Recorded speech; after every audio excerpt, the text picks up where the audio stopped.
Thank you, my friend. Welcome to another episode right here on Podcast with Masingita. And this is the hashtag Talk with Masingita. And first, my friend, to thank you so much for your support. But yeah, thank you so much, guys. We are currently on 517 subscribers, and that's all because of you guys. And my friend, the hashtag today is hashtag Talk with Masingita. And I've got the one and only Coach Tebogo Mokubung. Did I say it correctly? No, it's correct. It's correct. Yeah. Thank you, Fred. Welcome to the podcast, The Hot Money. Yeah, no, thank you for having me. Sure. Yeah. Okay, but No, I'm good, man. no, nice one. First of all, this is long overdue, and hey, finally. Yeah, and I it's know happening. you are dressed up. You're coming from a match, but I had to hijack you. Yeah, But you know what? We need to have this episode right here on Talk with Masingita. And Talk with Masingita, it's all about talking to people who are doing good in our community, like Orange Farm, people like yourself who are in sports. We're going to talk about what do you do, the things that you do for your community here too. For the kids out there, I mean, you've got a club, you've dressed, you're a coach, and you know, I would like to see I'm a coach one day at Suit a grounding. But I see this is different. We coach, so definitely it means if one of the soccer players fell off, then you'll take the boots and go in. Yeah. But nevertheless, Kotman, welcome. And just before we start, Ubanu Tebogo Kotman.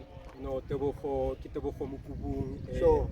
Yeah, grew up like Orange Farm, Extension 1. That's why the name of the club is Sakhile Stars. Wow, okay. Yeah, okay. so yeah, somebody who's been passionate about sports. Yeah. Sports of any kind. Yeah, but yeah, that's me. Yeah. Nice. Yeah.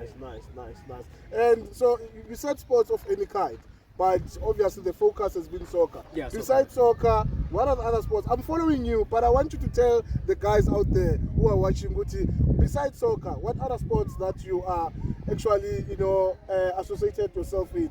Yeah, currently, well, it's football, soccer, yeah, then I'm an athlete as well. I'll be running my 11th Comrades Marathon. Wow. Yeah, in 13 days.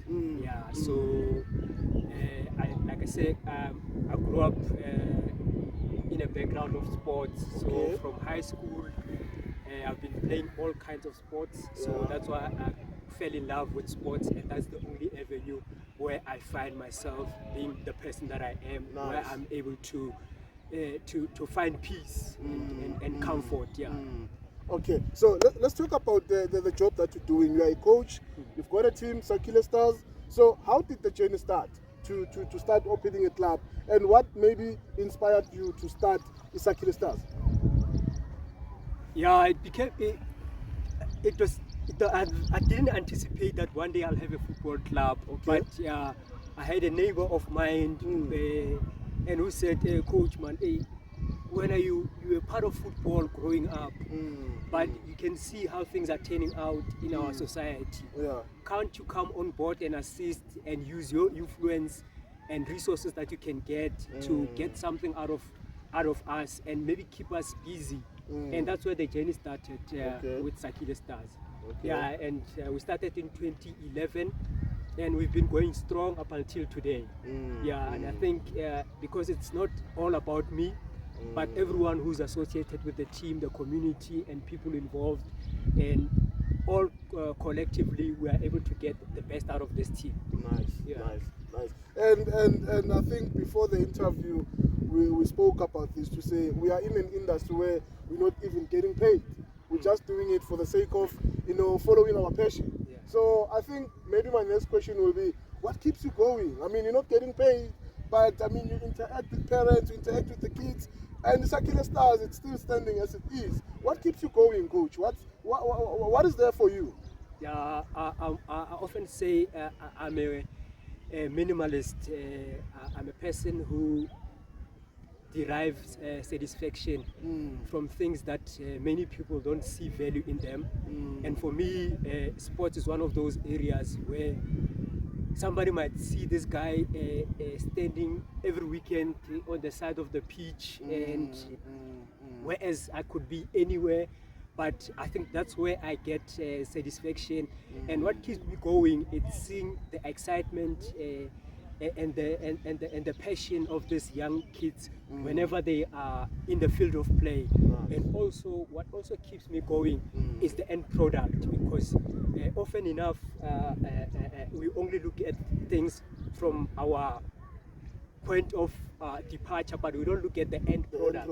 End results. For sure, yeah. And for us, it's been a very fortunate journey, because many of the kids that have been part of this program have become responsible adults, because we've got graduates. We've got one player who was part of the first group.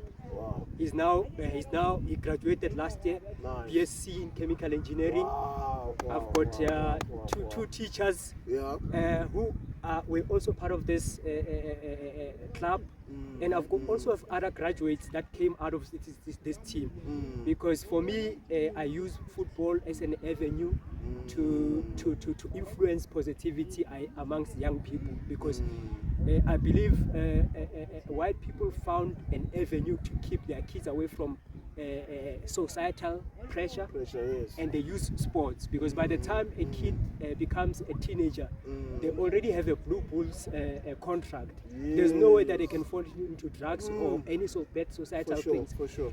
That's the weapon that I feel that I can bring into Orange Farm. And it's not about me, but it's about creating a platform where we can create more taxpayers. Because if you've got more taxpayers, there won't be issues of crime, there won't be issues of whole lot of issues that are affecting our society won't exist.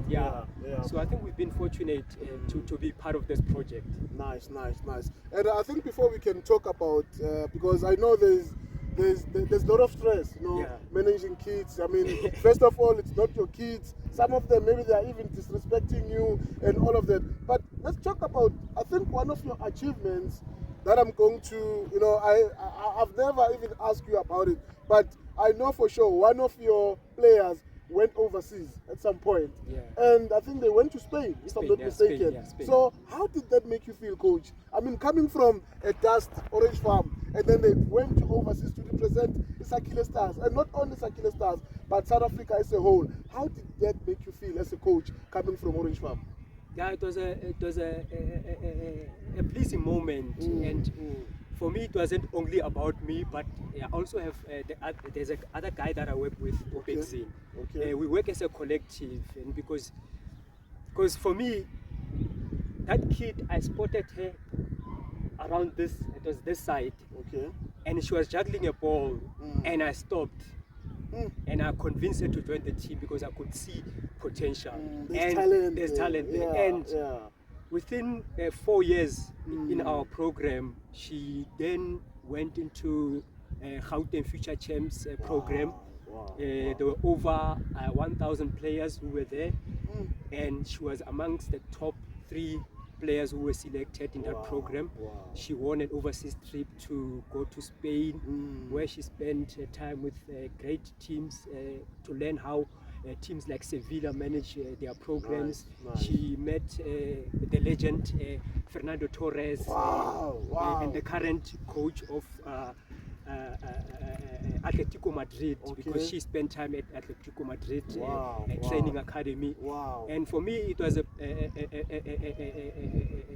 pleasing and it was a great feeling, because it's something that we had hoped to see, because often enough when people talk about Orange Farm, we talk about bad things, we talk about negative stuff, but here we were able to have one child become the first person in their family to take a flight, but not only a local flight, but an international flight. So it was a pleasing moment for me as a coach. Wow, Coach. Yo, this is good, guys. You see, things are happening right here in Orange Farm, and like you said, Coach, against all odds. But we get people to fly from Orange Farm straight to Europe, straight overseas out there to represent us. You understand? And the funny part is that on her journey to the trials, she, because dealing with kids, remember many of them come from disadvantaged families. And different backgrounds. So as a coach, if you're taking them to trials, you also have to understand where they are mentally. And we needed to prepare her to say, okay, remember you're going to be up against talented kids who come from rich families. Don't look down on yourself. You've got talent to showcase. Use your talent as an opportunity to take you to the next step. And that's what happened. Wow. Yeah. That's good, Coach, because I think after all, most of the kids, like coming from like us, when they start going out there, they see those rich kids and then the self-esteem drops. Yeah. But instead, you had to play a role there to make sure that the self-esteem is there, and make sure which they do what they're supposed to do. And look at what the results were. Yeah, she managed to win. She went there against all odds again. Yeah. So let's talk about the challenges. You know, in you running Sakhile Stars, in you making sure that the kids come to the training fields, and beside the kids itself, but maybe in general, what are those challenges that you're facing, or certain things that are even delaying the success of Sakhile Stars, or maybe success of football around Orange Farm? Because I was also shocked that you've mentioned Guti, there's no league. You know, you had to go to other, you went to Everton to get a league for Abafana to play. But now, so let's talk about the challenges that are around, running this type of, I wouldn't say a business, but this a project exactly. So let's talk about that. The challenge is it's resources, because managing a team of over 105 players, aging from 7 and up until 17, different groups. They all come from different family backgrounds, and I have to transition from being a coach at some instance to be a father, a motivator, a mentor, and also make them understand that we are here only not to play football, because at the end of the day, I'm expecting graduates out of them, because football is just another avenue for us to. So some of the challenges is that you can't expect a child who's hungry to give you 120% in a game. For sure. Also, resources. And I'm not going to talk about us not having a structure in Orange Farm, because it's another issue that's it's a special show on its own. Exactly. So, but it's all those things, and also with us we're very fortunate because we've got supportive parents. Even though not everyone is so supportive, but we've got a group of parents who have decided that they will also take the lead in this project, because they donate funds now and again so that we can buy football equipment and everything. Currently, we are playing in Everton, all divisions. We only have 3 soccer kids. And our under 17, they are doing well, but they play with a jersey. The kid doesn't have numbers at the back, so which on its own brings about issues of non-compliance in the game. But those are some of the challenges that we currently faced with running this club from my own pocket, knowing that I have to sacrifice certain things personally or for my family in order for this team to prosper. And also because those are some of the challenges. I mean, they told me all the soccer balls are damaged today. Something that I have to sort out. So those are some of the challenges that we faced with. And I mean, you're raising the most important aspect. I mean, spending it from your own pocket, and we know very well that, not to say we need to depend from the government, but we know there is a budget allocated for such. And for some reasons, it doesn't reach the right people. And when I say right people, I'm talking about people like yourself and other coaches out there who are making a difference in their respective communities. But then, like you said, it's a topic for another day. And so let's talk about where to from here. Where do we see Sakhile Stars? And for you, coach, what is the next, step? I mean, obviously, you wouldn't want to see yourself being a coach up until chances are you'll be the founder, then you start hiring Masingita to be the coach. So where to from here, maybe for Sakhile Stars and for you personally? I always tell the players, the team is not shouldn't evolve around me. They need to take a lead because I mean, got Kutuano around here. He's the administrator. Shout out, Kutuano. So he's responsible for ensuring that all the paperwork is done from our under 11 up until under 17. He's doing the administration for us.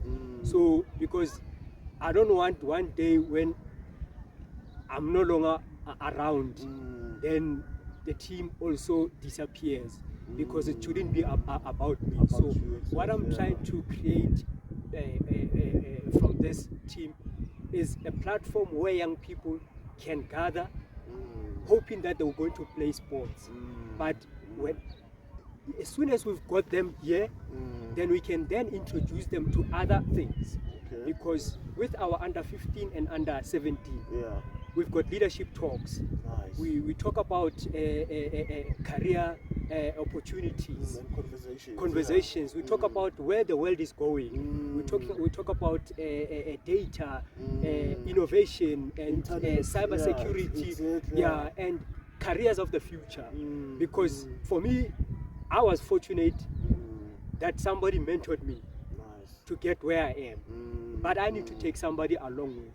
And I believe through Sakhile Stars, if I've got a 17-year-old who's great with maths, I shouldn't have a 15-year-old struggling in maths in my team. We've created that ecosystem where we assist one another. I mean, we've got a player now who's currently doing his matric. And he's waiting. They're just waiting for him to do well. Then he'll be going to UCT. Because those are some of the opportunities that we want to create. Because what we did with this team is to create influence, to say, if you're going to watch TV at the time where you needed to be studying, how many people come here to watch us when we train?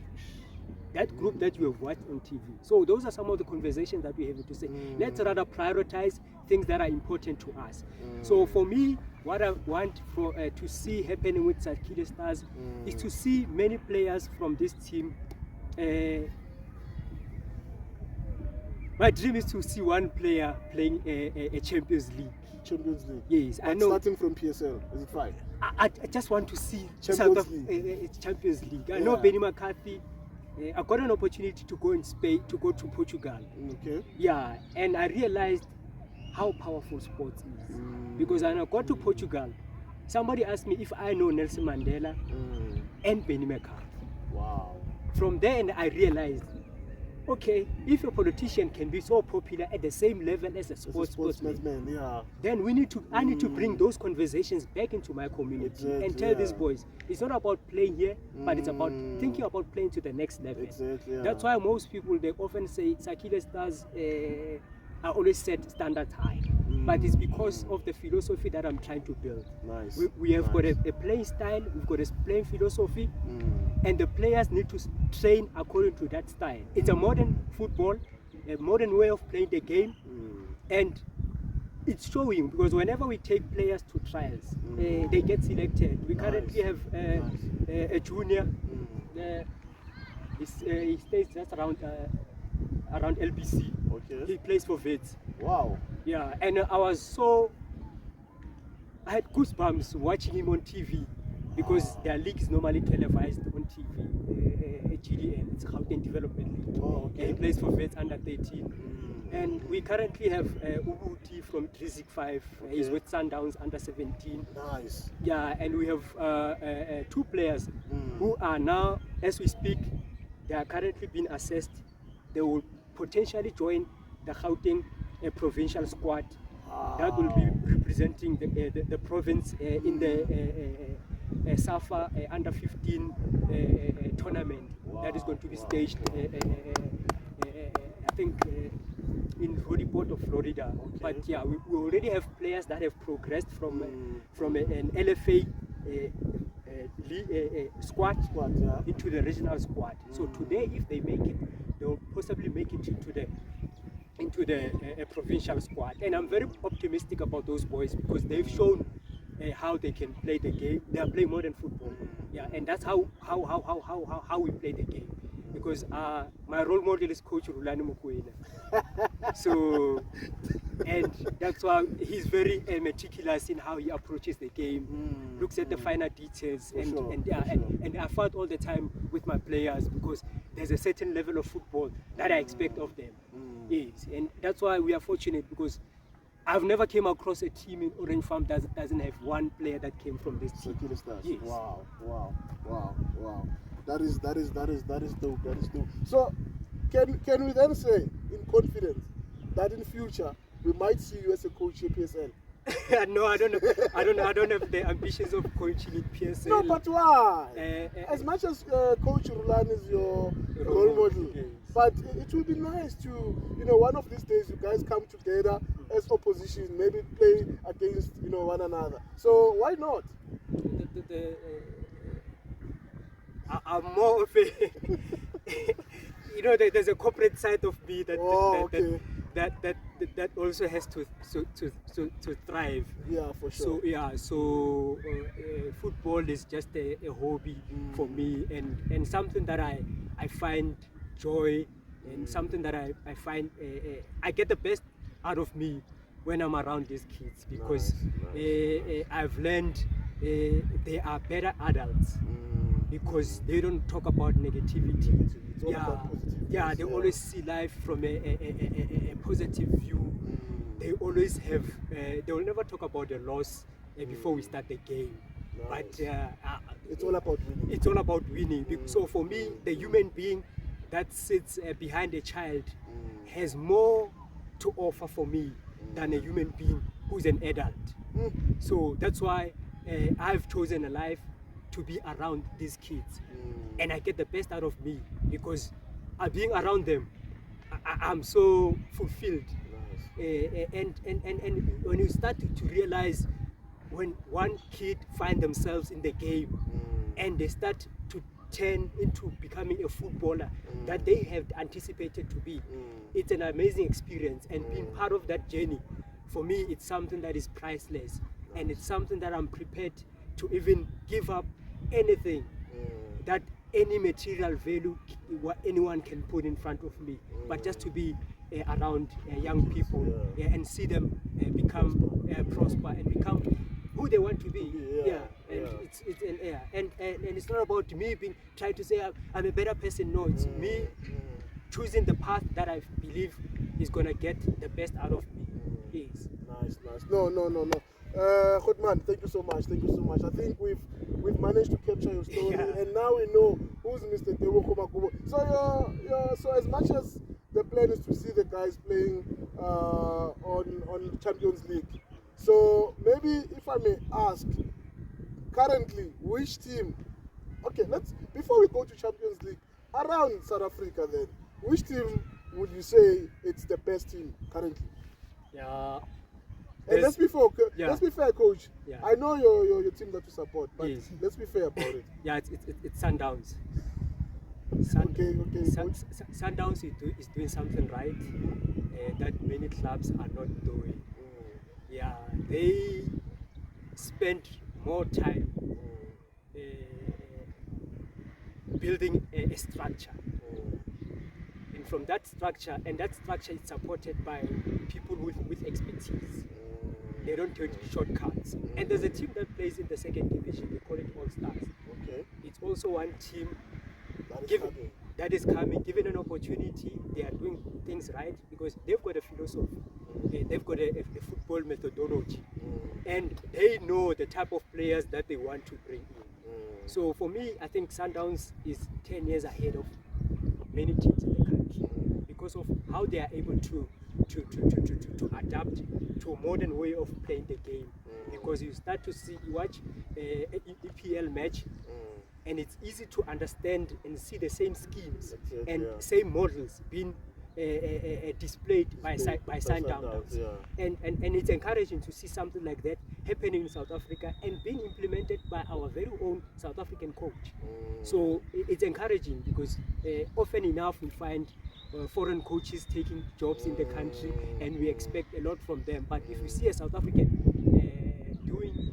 transforming a team the way Coach Mudane has done, I think because he was in a very challenging position because he needed to get a team that is great, that is good, and get it to great. Exactly, yeah. So that on its own takes a lot out of a coach, because getting guys who are capable of winning Champions League, who are capable of winning trophies, and being able to win 15 matches unbeaten with that team, it means that those guys needed to be pushed to a certain level, and they needed to have some level of relentless to be able to perform at that level. So for me, Sundowns are that team. Okay, before you Vala, let's see Konyazo favorite Kaizer Chiefs. Anything from you, my brother? Hayi fokol mfethu ukhotmani ukhave yonke into Yeah. and le nto ayishilo vele it's actually on point regarding i-Sundowns ukuthi they're doing something right, meaning ukuthi they've been building certain things on the ground ukuthi i-foundation basically ukuthi i-team ifike la ikhona, because a lot of people would say but Coach Rulani is benefiting off of umsebenzi kaBitso. Yes, Bitso did put the team together, but the team is where it's at right now because of the work that Coach Rulani is putting in. Bitso had his tenure, Wednesday, what he did, won the Champions League with the team, but now beyond that, looking at what Sundowns is doing right now, we can't say ukuthi umsebenzi Coach Bitso, but Coach Rulani and the other two assistants which Umangoba no Hotman Ukompela yabona. So but yeah, Sundowns is actually doing quite well, more than the two Soweto Giants, because right now it's as if Sundowns is the only team, you know what I mean? Don't even go there. So yeah, but yeah, that's my 2 cents worth. Thanks. Mr. Tebs, thank you so much, my brother, for coming through. Thank you. We wish you all the best, my brother. What you're doing great stuff right here, Kasi, and that's why we said, no, we need to talk to you, we need to capture this moment, and we need to tell the world out there that there is something happening in Orange Farm. Orange Farm, it's not a jungle. Orange Farm, it's not famous about crime, drug abuse and whatsoever, but there are good people out there, and this is why we're having a hashtag Talk with Masingita to celebrate people like Upra Tebs are here, who are taking esports to another level. Like I said, guys, it's been a nice one, and I'm so again. Pim!